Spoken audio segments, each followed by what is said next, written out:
What's up, y'all? This is Brave, and I'm actually here to review another show that has been added on my radar, and that is Keke Wyatt's World. This is season 1, episode 1, and baby, when I tell you, watching this show, it stresses me out because Keke has a lot going on. So let's jump right into it. First of all, Keke has kids running around her house, okay? These kids are running amok, and I feel like all she do is yell all day. Just yelling at the kids to put stuff down, to stop this, stop that. Like, it would drive me crazy. But here's the thing. Keke has 11 children. Yes, 11. And I'm just like, that's a lot. Also, why are all of them still around? Like, some of these older ones, why are y'all here? Because we meet her oldest son, Keever, and he is 22. This boy has a 19-year-old girlfriend named Takia, and this girl lives there too. I'm just kind of like, girl, why are you here? How do you contribute to anything going on in this household? Or are you just laying up with Keke's son and neither one of y'all got anything going on? Because I'm sorry, from this first episode, it looked like don't nobody do anything in that house. But we gonna rock with it. So we then meet Raja Key, aka Raja. He's 19 years old or whatever. And he actually had a battle with cancer. And now it seems like the cancer is in remission and he's doing well. Now, in the next scene, we actually meet Keke's husband by the name of Zachariah.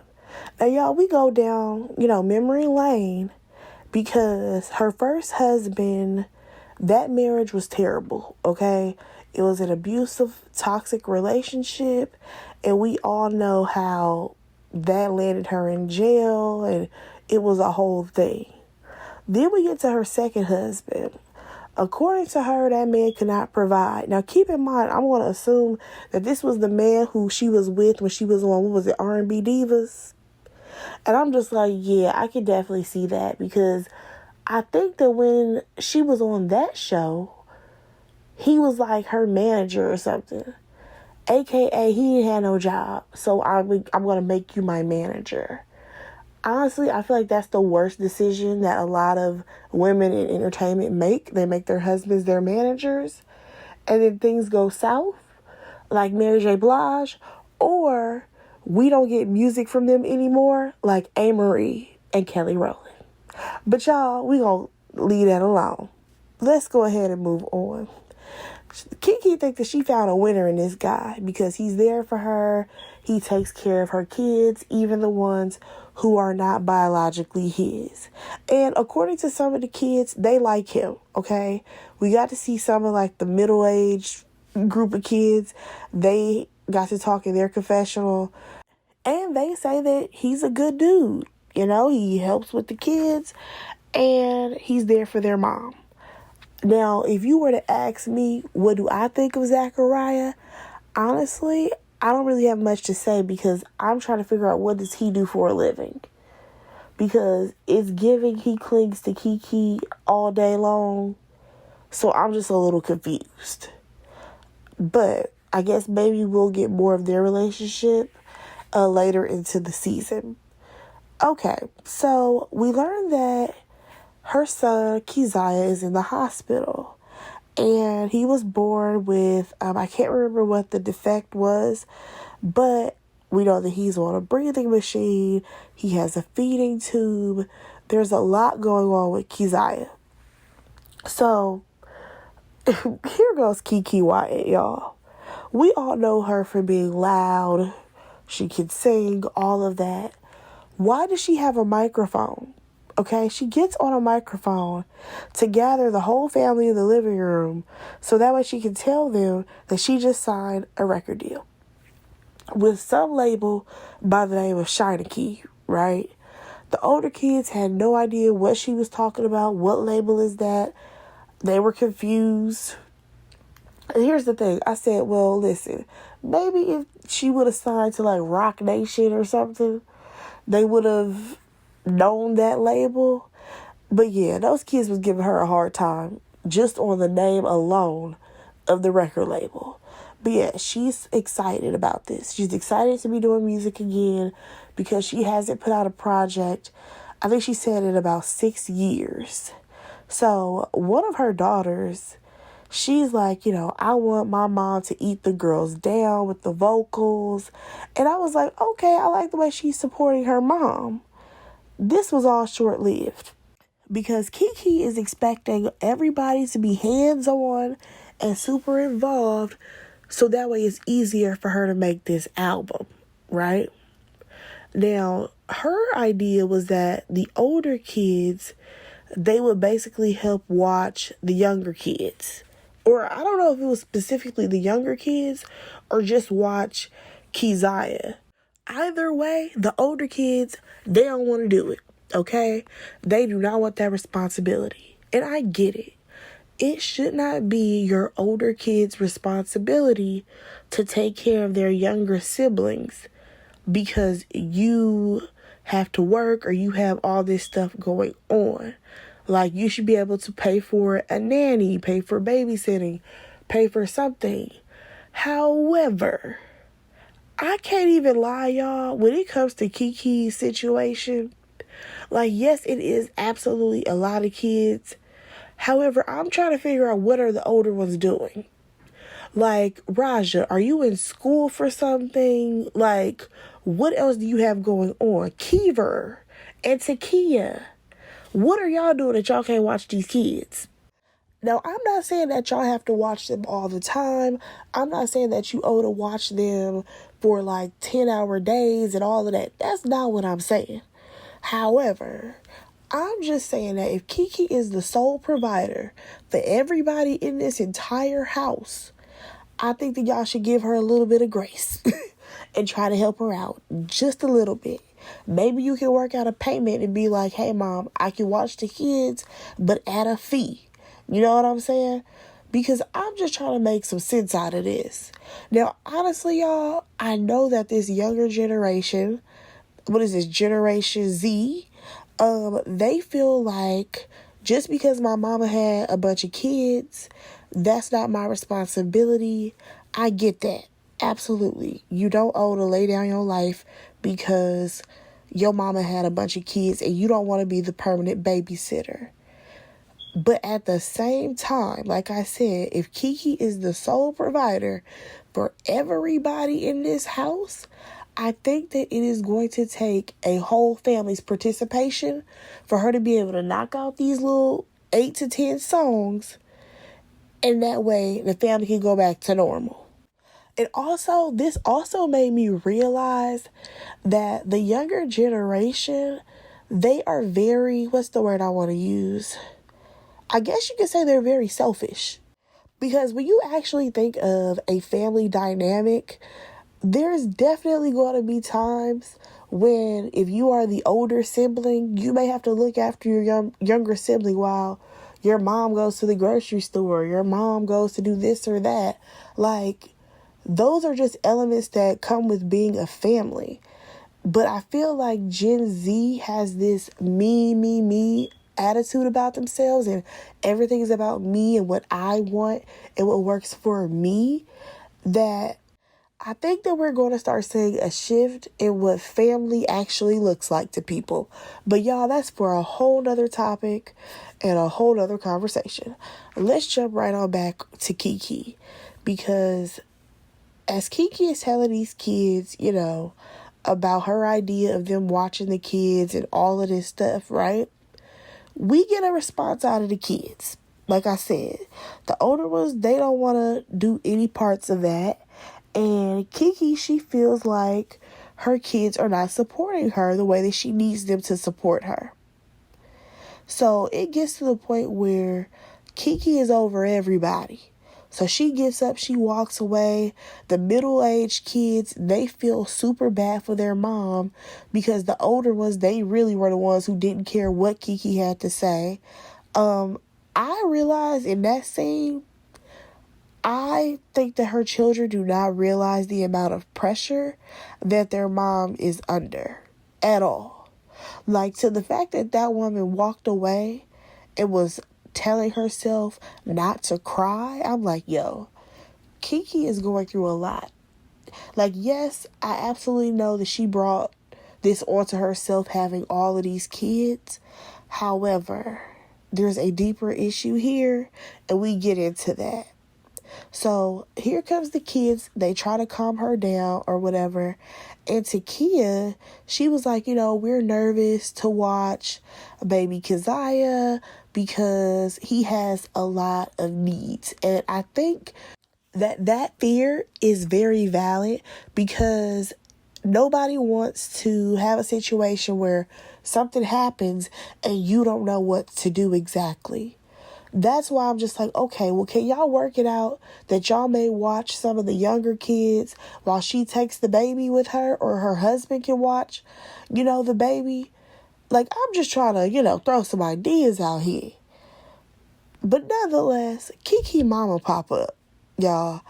And she still got that same hairstyle from when we first met her. Now, one of the kids, I want to say it may have been Raja or Kiever, one of them, they were like, oh, she's hormonal. I said, y'all come get these kids. Please come get these kids, because it is very clear that your mother is going through something that is far more than just a hormonal episode, okay? So the kids leave, and Keke and her mom have a conversation about how the kids were very nonchalant about her record deal. Her mom is telling her that she's going through postpartum depression. And I said, yes, she absolutely is. Her mom, she also tells her that she needs to fix her issues with Andre. Oh, who is Andre? That's her manager. And everything else, except for her husband, he's not her husband.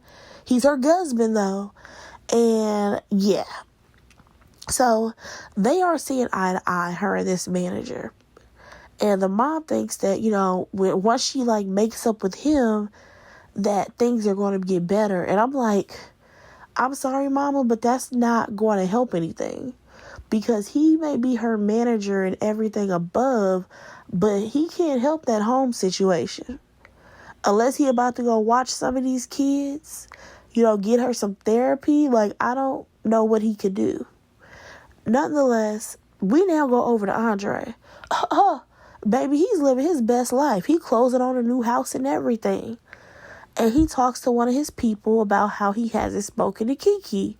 So their issue, according to him, is about Andre agreeing with Keke's husband about something and not her. Now, y'all, I am so confused, because that seems extremely petty. It just seems so petty to not talk to somebody for weeks because of that. But y'all, let's go ahead and move on, because we actually see a clip of Keke. She is having a breakdown, and she feels like Andre is taking advantage of her. She's dealing with a lot, and I honestly feel bad for Keke. She doesn't know how to handle the fact that she's going through postpartum depression. She may not have gone through it, this severely previously with all the rest of her kids. On top of that, she has a son who is in and out of the hospital. That's very draining. Yes, she's happy that she's signing a record deal. However, now you have to put in the work, put in the long hours in the studio. It's just a lot going on. So now we have her son, Keziah. This little baby is coming home. She's super excited about it. And then we learn a little bit more about Keke and her husband, y'all. So according to them, they actually knew each other back in the day, and they dated when she was in the 7th grade. However, her parents, they wouldn't approve of her going out with this guy because of their age gap. Now, I wonder what the age gap is, but also shout out to the parents who were like, absolutely not. They were not just letting things fly. All right, so Keke and her husband, they bring the baby home.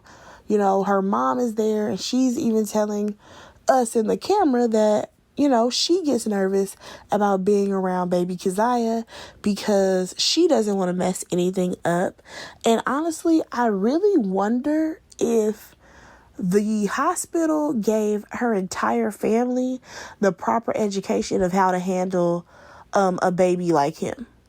Because y'all know how, like, a lot of times at the hospital or whatever, they only really show the parents how to handle things. And I'm just like, in this type of situation, if you're going to send a baby like this home, you know that this woman has had multiple children that are also in the home. I think it should be the hospital's job to properly educate everyone who will be hands-on with this child. That's just what I'm saying. Because I would hate for somebody like Keke or the dad, Zachariah, to give someone, the instructions and they may miss a step. You know what I'm saying? But nonetheless, I don't really know if hospitals do that or not. So the kids are excited that their baby brother is home, though. Like, they are very excited. Now, just as fast as they got there, y'all, Keke is now stressed out because she was missing something that was needed to feed him. Now, they didn't give us a solution if she actually lost it. Did she find whatever she was looking for? They just kind of left that in the air. But I'm just like, I just want Keke to have one day that is stress-free, please. So, you guys, we now meet Kissy, I believe. Kizzy? Yeah, Kizzy. And she's going to be working with Keke on this project. She's a songwriter. She's a singer. She's worked with other artists. And, her and Keke, they just work together very well. Now, Keke and her husband, they show up with Keziah. And, I'm just like wondering who's watching the other kids. I'm pretty sure it's probably either those older kids or, you know what? It's probably not them. It's probably her mother. I'm pretty sure her mom is probably watching those kids. But nonetheless, they play this song, y'all, called Warrior Love. And it sounded so good. I'm like, okay, cool, Keke. You got some material here. So Keke, she gets in a booth and she's singing melodies and it sounds really good. Now, as she's doing all of this in the studio, we get to see a confessional of that little girl who is the girlfriend of her older son, Keever. This little girl is like, oh, she's going to need to drink some Red Bull or Monsters or something because she going to need some sleep. I mean, plus she recording. That's a lot. And I'm just like, no offense, little girl, but you are an added body to this equation. Like, how can you help the situation? Like, I don't think your commentary is needed anywhere near this. Please, just sit down and shut up. Because I'm trying to figure out where your parents are that you done came to live with this boy and his mama. Especially considering you said that, oh, we've been together for 4 years and y'all have a whole 4-year age gap. Let's make that make sense. Okay? Y'all, we gonna go ahead and move on. Now, we see Andre. He is talking on the phone with his boyfriend, to tell him that he's about to pull up on Keke because he hasn't talked to this woman in 25 days. Real close to a whole month, okay? So Andre shows up to the house and Keke is not here for it. She do not want that man in her house. However, she had told her mom that the only way she would talk to him is if he came to her. And that's exactly what happened. Now, her husband has no problem with Andre because he feels like Andre is like a family. Even the kids don't have a problem with Andre. So they have this conversation and Keke is really hurt, okay? Keke starts to list all the things that she has going on and, she just wants to be heard sometimes. But Andre, he feels like she's still the problem. And I'm like, yes, Keke is the problem. However, right now in this moment, there's a bigger issue happening. So her husband, he ends up coming downstairs because she could hear his like feet stomping around and that he was eavesdropping. And y'all, honestly, I don't know what exactly happened here, because all I know is that she was basically telling him to go back upstairs, and he told her to she just gonna have to shut up or something like that. I was a little confused. So maybe they will have to run that back, or maybe somebody in the comments can explain to me what was going on. But y'all, that was the episode. I think that things will probably be interesting on Keke's show. Let me know what y'all think about it. Go ahead and like, comment, and subscribe to my channel. And I will talk to y'all in my next review. Bye, guys.